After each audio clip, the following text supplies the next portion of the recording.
করি, কারণ ঘর থেকে বের হইতে পারতেছি না। ঘরের মধ্যে যে বাবা আছে, বাবাকে নিয়েও ভয় হচ্ছে যে নিজের ঘরেও সেফ মনে হচ্ছে না নিজেকে। এই শাসন ব্যবস্থায় আমরা মোটেও নিজেকে সেফ মনে করছি না, এবং এই জুলুম শাসকের হাত থেকে আমরা মুক্তি চাই। আমরা মেয়েরা এই জুলুম শাসকের থেকে যে মুক্তি চাই, সেটা কেন চাচ্ছি সেটা অবশ্যই আপনারা প্রশ্ন করবেন। কারণ এই যে এতদিন ধরে ধর্ষণ হচ্ছে, এর কোনো বিচার নাই।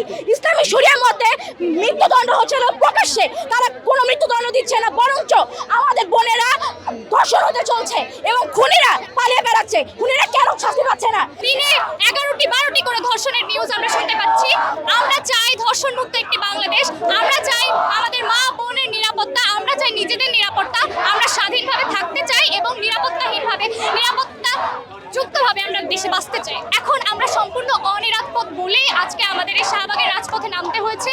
আজকে আমাদের এই মিছিল মাগুরাতে যে ঘটনাটা ঘটেছে আসিয়ার বিচারের দাবিতে, আমি মাগুরা থেকে এসেছি এবং থাকি ঢাকাতে। আমার কলেজ বীরশ্রেষ্ঠ নূর মোহাম্মদ পাবলিক কলেজ। পীড়নের বিরুদ্ধে একমাত্র প্রশাসনকে সোচ্চার হতে হবে, বাংলাদেশের জনগণকে আরো বেশি সচেতন হতে হবে এবং পুরুষের দৃষ্টি নত রাখতে হবে।